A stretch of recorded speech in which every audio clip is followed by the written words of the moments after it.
በ20ዎቹ ዕድሜያችሁ ውስጥ ህይወታችሁን እያስተካከላችሁ የምታልፉ ከሆነ በ30ና በ40ዎቹ ዕድሜያችሁ ውስጥ ህይወታችሁ እያንሰራራና ከምን ጊዜውም በላይ እየተሻለ እንደሚሄድ ምንም ጥርጣሬ የለውም። ታዲያ አሁን በ20ዎቹ ውስጥ ወይንም ደግሞ በ30ዎቹ ውስጥ ሆናችሁ ህይወታችሁን እንዴት ነው የምታስተካክሉት?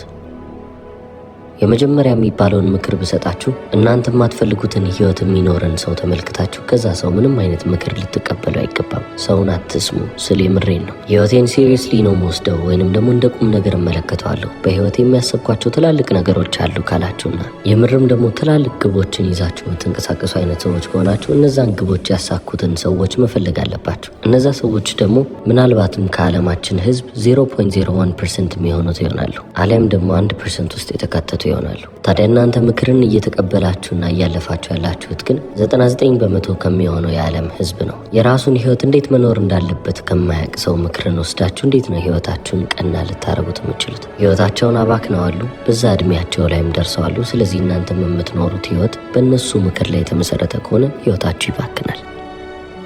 እኔ በህይወቴ ውስጥ ያደረግኩት ምርጡ ነገር ይሄ ነው ብሎ ይነግሯቸዋል። ነገር ግን እነሱ ምርጡ ነው ብሎ ያወሩት ነገር ለእናንተ ከምንም የሚቆጠር ነገር ላይሆን ይችላል። ነገር ግን ይህ የሰው ልጅ ባህሪ ነው። በቃ ሁሉም ሰው ያደረገውን ነገር ሌላ ሰው እንዲያደርግ ይፈልጋል። ስለዚህ ምክራቸው ሙሉ ለሙሉ እነሱ እኔ ያደረግኩት ይሄንን ነው እናንተም አድርጉ ብለው የሚናገሩት ይሆናል ማለት ነው። ታዲያ እናንተም ለእነሱ ግልጽ ሆናችሁ ይሄ ነው ግቤ፣ ይህንን ለማሳካት ነው እየተንቀሳቀስኩና እየሰራ ያለሁት ብትሏቸው ሪያሊስቲክ መሆን አለባችሁ ወይንም ደግሞ እውነታውን መሳት የለባችሁ። የማይሆን ነገር አትመኙ።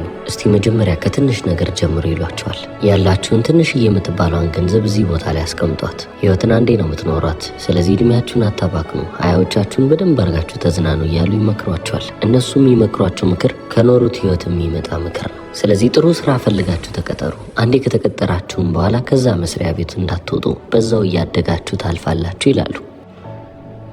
አሁን ይህንን ስል ማንን እያመለከትኩ ነው? ምናልባትም የቅርብ የምትሏቸውን ቤተሰቦችንም እያመለከትኩ ሊሆን ይችላል። ገና ከልጅነታችሁ ተማሩ፣ ከተማራችሁም በኋላ በጥሩ ውጤት ተመረቁ፣ ከተመረቃችሁም በኋላ ጥሩ ስራ አገኙ እያሉ ይመክሯቸዋል። ምናልባትም የእነሱ ጊዜና የኛ ጊዜ መለያየቱን ልብ ቢሉትም ግን የቴክኖሎጂውን ለውጥ እያስተዋሉት ወይንም ደግሞ ልብ እያሉት አይመስለኝም። ስለዚህ የእነሱን ምክር በእነሱ ጊዜ የሰራውን ነገር ነው የሚመክሯቸው። እናንተም የራሳችሁን ሀሳብ ይዛችሁ ወደ እነሱ ስትሄዱ አይምሯቸው የእናንተን ሀሳብ ሙሉ ለሙሉ አይቀበልም ማለት ነው። ለምን? በእነሱ ዘመን አሁን እናረጋለን የምትሉትን ነገር ብታረጉ ኖሮ ሰርቫይቭ ልታረጉ አትችሉም፣ ወይንም ደግሞ እዚች ምድር ላይ እየኖራችሁ ልትቀጥሉ አትችሉም። አብዛኛውን ጊዜ ሰዎች ለእናንተ ምርጥ የሆነው ነገር እንመኝላቸዋለን ሲሏችሁ ትሰሙ ይሆናል። ነገር ግን እውነታውን ካላችሁ እነሱ ከእናንተ በታች መሆንን ነው የማይፈልጉት። ጥሩ እንድትሰሩ እኮ ይፈልጋሉ። ከእነሱ ተሽላችሁ የተገኛችሁ ቀን ግን የዛኔ ጸሎታቸው የሚሆነው የእናንተን ውድቀት መመልከት ላይ ነው። ስለዚህ ፕራክቲስ ዲሊበሬት ኢግኖረንስ እላችኋለሁ። በቃ አስተውላችሁ ሆን ብላችሁ ሰዎችን ችላ ማለት ልትለምዱ ይገባል። የሚሉትን ነገር አታዳምጧቸው፣ አትስሟቸው እያልኩ አይደለም። አዳምጧቸው፣ ጥሩ ነው። ሀሳባቸውን ልክ እንደ ኤንተርቴይንመንት ውሰዱት። በቃ አይምሯችሁ ውስጥ ሰምታችሁ ኦኬ ብላችሁ ልታልፉት የሚገባ ሀሳብ ይሁን እንጂ ሲንኪኢን ሊያረግ አይገባም፣ ወይንም ደግሞ በእናንተ ውስጥ ሊቀር አይገባም። የምርም ምክር የምትፈልጉ ከሆነ እናንተ መኖር የምትፈልጉትን ህይወት እየኖረ ያለን ሰው ፈልጋችሁ ከዛ ሰው ምክር መውሰድ ትችላላችሁ። አዎ 1% የሚሆኑ ሰዎች ሊሆኑ ይችላሉ። ጊዜው ግን የቴክኖሎጂ ወይንም ደግሞ የኢንተርኔት ዘመን ስለሆነ እርግጠኛ ነኝ እነዛን ሰዎች ኦንላይን ማግኘት ትችላላችሁ። ምክራቸውንም መጽሐፎቻቸውንም ማንበብ ትችላላችሁ። አሁን ታዲያ የእነሱንስ ምክር ሙሉ ለሙሉ መውሰድ አለብኝ ወይ ካላችሁ አይ ሙሉ ለሙሉ ውሰዱት እያልኩ አይደለም። ኤንተርቴይን አድርጉት። ለእናንተ የሰራውን ውሰዱ፣ ያልሰራውን ተዉት። ሁለተኛው ነገር እናንተ ራሳችሁን የምታዘናጉባቸውን መንገዶች ተመልከቱና እነዛን መንገዶች ቶሎ ለማወቅ ሞክሩ። ሀያዎቹን እድሜዎቻችሁን በመጠጣት ከሴቶች ጋር በመዋል ወይንም ደግሞ ቀኑን ሙሉ በማውደልደል አሊያም ደግሞ ፊልምን በመመልከትና የተለያዩ ሱሶች ላይ ኢንጌጅ በማድረግ ልታሳልፉ ትችላላችሁ። አሁን እነዚህ ነገሮች የዓለም መጨረሻን የሚያመላክቱ ነገሮች ላይሆኑ ይችላሉ፣ ወይንም ደግሞ በቃ በቃላችሁ ልላችሁ አልችልም። ነገር ግን እነዚህ ነገሮች ወጣት የመሆንን አቅም የሚገሉባችሁ ነገሮች ናቸው። እነዛ ነገሮች ምንድን ናቸው ካላችሁ ጊዜ ያላችሁ ጊዜ ነው፣ ኤነርጂ የሚኖራችሁ ጊዜ ነው፣ በተጨማሪም ደግሞ ትኩረት የሚኖራችሁ ጊዜ ነው። ስለዚህ ባገኛችሁት አጋጣሚ ባገኛችሁት መንገድ የተቻላችሁን ነገር እያደረጋችሁ የራሳችሁን ፍሪደም መፈለግ አለባችሁ። ነፃነቴን የቱ ጋር ነው የማገኘው፣ እንዴትስ ነው የምጠቀመው ብላችሁ ሁሌም ቢሆን ሪሰርች እየሰራችሁ ልታልፉ ይገባል። የተለያዩ እድሎችን እያገኛችሁ ከሆነ እነዛን እድሎች እየተጠቀማችሁ ለፉ። የተለያዩ ስራዎችን ስሩ። ራሳችሁን ሁሌም ቢሆን ለማሻሻል ልትፈልጉ ይገባል። አይምሯችሁን ለመቆጣጠር ለመቁጠር ሞክሩ። እንዴት ነው እያሰብኩ ያለሁት? ወዴትስ ነው መሄድ የምፈልገው? እኔ ስንትና የተባልኩ ግለሰብ ማን ነኝ ብላችሁ እነዚህን ኢሰንሽል የሚባሉትን አስፈላጊ የሚባሉትን ጥያቄዎች ልጠይቁ ይገባል። ገና ከ20ዎቹ ዕድሜያችሁ ነው እንግዲህ እናንተ ኦቢስ መሆን እንደሌለባችሁ ልብ ማለት ያለባችሁ። የሰውነታችሁ ክብደት ሊያመልጣችሁ አይገባም። ሎ የሆነ ኤነርጂ ሊኖራችሁ አይገባም። በገንዘብ ህይወታችሁም ደግሞ አንስቴብል ልትሆኑ አይገባም። ስለዚህ እነዚህን ሁሉ ነገሮችም ለማስተካከል መፈለግ አለባችሁ። አሁን እነዚህን ሁሉ ነገሮች አስተካክሉ አይደለም እያልኩ ያለሁት። ቢስተካከሉ ጥሩ ነው። ባይስተካከሉም ግን ቢያንስ እነዚህ ነገሮች ለማስተካከል የምትጥሩ ሰዎች መሆን አለባችሁ። በ20ዎቹ ዕድሜያችሁ ውስጥ ሙከራችሁ ብቻ በቂ ነው። ምንም ነገር ሳታረጉ ግን ቁጭ ልትሉ አይገባም። ሙከራችሁ ቢያንስ ወደ ውድቀት ይመራችኋል። መውደቃችሁም ደግሞ ለእናንተ በጣም ጥሩ ነው። ምክንያቱም እየወደቃችሁ ባለፋችሁ ቁጥር ለእናንተ ነገሮች እያማሩላችሁ ይሄዳሉ። ምክንያቱም ከውድቀታችሁ የምትማሩት ነገር ይኖራል። ያ ትምህርትም ደግሞ እናንተን ቢውልድ እያረገ ወይንም ደግሞ እየገነባችሁ ይሄዳል ማለት ነው። ስለዚህ ዋናው ነገር ፌል እያረጉ መቀጠል ነው። አንዴ ውድቀት ሲያጋጥማችሁ በቃ እዚህ ጋር ይበቃል ብላችሁ ከመቆም ይልቅ አሁንም እንደገና እየሞከራችሁ ብታልፉ፣ በመንገዳችሁ ላይ አሁንም ውድቀት ያጋጥማችኋል። አሁንም በአዲስ መንገድ ስለወደቃችሁ አዲስ የምትማሩት ነገር ይኖራል። እነዚህን ሁሉ ስኪሎች እያዳበራችሁ ታልፋላችሁ።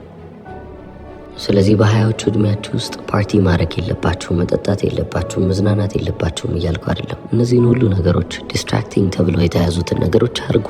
ምክንያቱም በጊዜ እነዚህን ስህተቶች ከተሳሳታችሁ እነዚህ ነገሮች በህይወቴ እንደማያስፈልጉኝ ተገነዘብኩ ልትሉ እንደምችሉም ወቁ።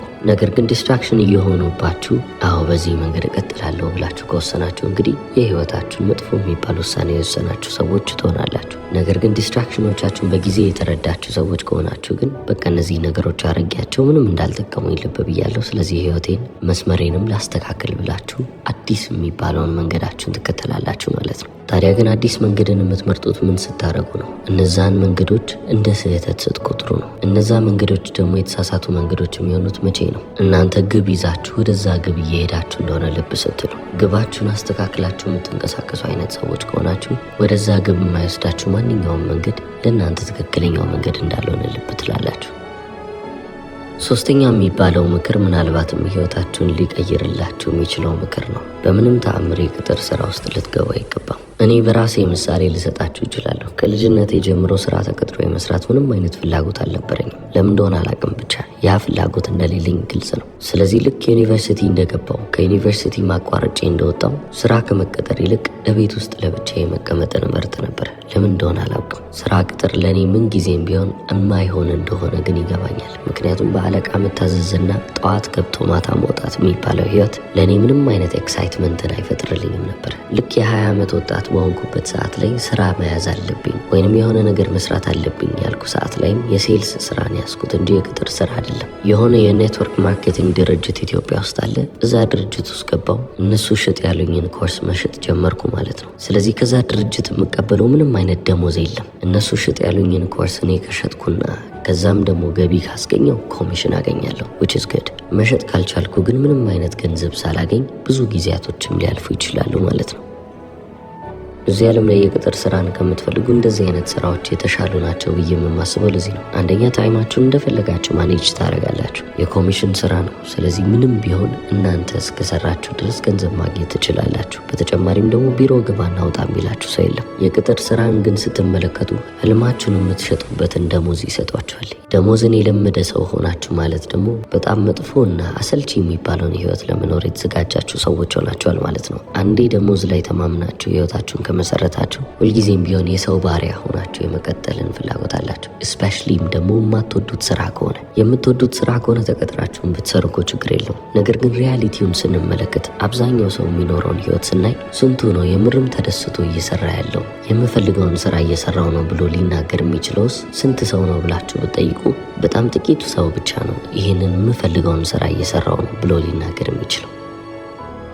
እኔ እንደነገርኳቸው የኔትወርክ ማርኬቲንግ ድርጅት ውስጥ ስገባ ለመጀመሪያ 3 ሳምንት በደንብ አድርጌ ሰርቼ ለ20 ዓመት ወጣት ጥሩ የሚባል ገንዘብ ሰርቼ ነበር። 21,000 ብር በጊዜው። እንግዲህ ይህ በ2021 ዓመተ ምህረት ነው እንግዲህ። ነገር ግን ከዛ 3 ሳምንት በኋላ ምንም አይነት ገንዘብ አልሰራውም ማለት ይቻላል። ለ2-3 ወር ያለምንም ገቢ ነበረ ስንቀሳቀስ የነበረው። ነገር ግን በነዛ ጊዜያቶች ውስጥ አትሊስት እነዛን የሚሸጡትን ኮርሶች እያጠናው እየተማርኩ እኔ ማን ነኝ? ዮምዮ አዳም የተባለው ግለሰብ ወዴት ነው መሄድ የሚፈልገው? በህይወት ማግኘት የሚፈልገው ነገር ምንድን ነው? ህይወት ለሱ ምንድነች? የሚለውን ጥያቄዎች እንዳለ መጠየቅና እነዛን መልሶች መፈለግ የጀመርኩበት ጊዜ ነው። በጊዜው እሸጥ የነበረው ኮርስ የሰልፍ ዴቨሎፕመንታል ኮርስ ነበረ። ሰው ራሱን ሲያሻሽል ከምንድን ነው የሚጀምረው? በተጨማሪስ ይህንን የህይወት ለውጥ እንዴት ሊያገኝ ይችላል? ጥሩ የሚባል ህይወት የሚመራው እንዴት ነው?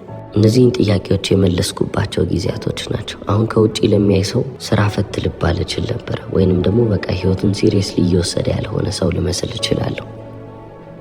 ነገር ግን እነዚህ ጥያቄዎች መቼም ቢሆን እኔን የሚያስቀምጡኝ አይነት ጥያቄዎች አልነበሩ። ምንም ስራ ባልሰራም እነዚህ ጥያቄዎች ሁሌም ቢሆን አይምሮዬ ላይ እየተመላለሱ ነው። ስለዚህ መንገድ መፈለግ ነበረብኝ ማለት ነው። ይህንን ነገር ማሳካት መቻል አለብኝ። ይህንን ነገር መፈለግ አለብኝ። እንደፈለግኩ ነፃነቴን ተጠቅሜ የምፈልገውን ህይወት እንዴት ነው መኖር የምችለው የሚለውን ጥያቄ እየጠየቅኩ ራሴን ነፃ ለማውጣት ስሞክር ነበር። ለዚህ ነው ፍጹም ለመቀጠር ማልሆን ሰው ነኝ ብዬ ራሴን መመዘገበው። ገንዘብ ለማግኘት ብዬ ወይንም ደግሞ ራሴን ለመቻልና ራሴን ለማስተዳደር ብዬ ጠዋት 2 ሰዓት ገብቼ ቀን 10 ሰዓት ከስራ መውጣበት ምንም አይነት ምክንያት የለም። ያ ማለት የቀኔን 8 ሰዓት ለማልፈልገው ነገር ገበርኩት ወይንም ደግሞ ሰጠሁት ማለት ነው። ይህ ደግሞ እኔን እንደማይለውጠኝ አውቃለሁ። እነዛን 8 ሰዓታቶች እኔ እንዴት ነው ነፃ ልወጣ የምችለው እያልኩ ባስብ የተሻለ የሚባል ውጤትን ይዤ እመጣለሁ። አብዛኛው ሰው እንደዚህ በረጅም ርቀት ህይወቱን መመልከት ስለሚከብደው መሰለኝ የቅጥር ስራዎችን እየፈራ የማይመጣው። የቅጥር ስራ ኖርማል ሊመስል ይችላል። ነገር ግን እንደኔ አመለካከት ሱስ ከምላቸው ነገሮች ውስጥ አንዱ ነው። ህልማችሁን ያስረሳችኋል። ስቴቢሊቲን እንድትፈልጉ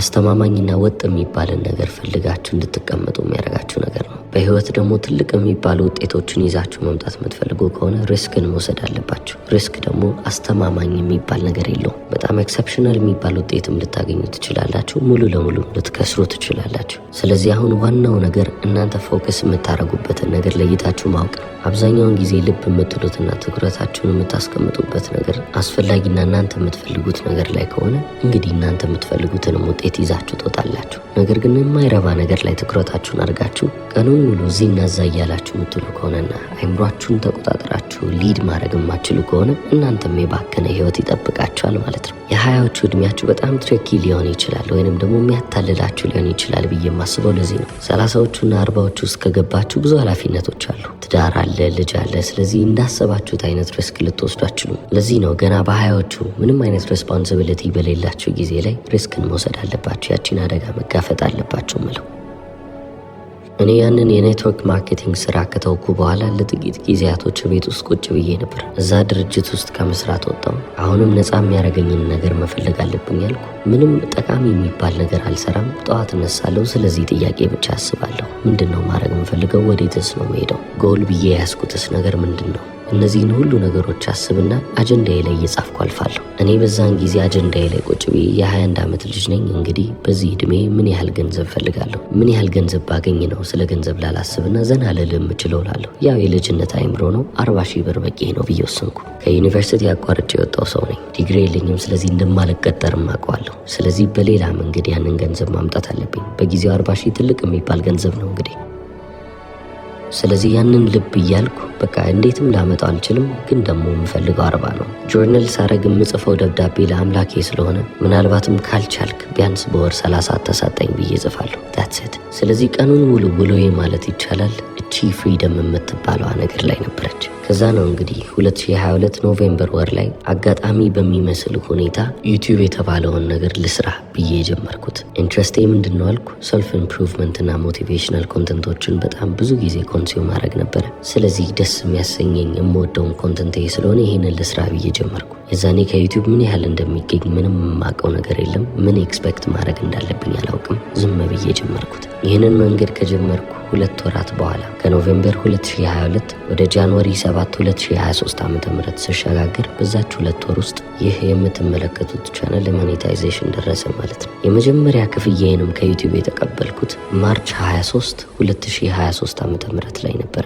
አስታውሳለሁ ወደ ዳሽን ባንክ ሄጄ የተከፈለኝን የመጀመሪያውን ደሞዝ ሳወጣ የተሰማኝ ደስታ ትልቅ ነበረ። የጠየኩት ለ40 ሺህ ብር ነበረ። የመጀመሪያ የሚባለው ደሞዜ ደግሞ 55 ሺህ ብር ነበረ። ለ22 ዓመት ወጣት እንግዲህ በዛ ጊዜ በወር 55 ሺህ ማግኘት በጣም ትልቅ ነገር ነበረ። ከዛ ጊዜ ጀምሮ ነው እንግዲህ ከቤተሰብ ትከሻ ላይ መውረድ የቻልኩት።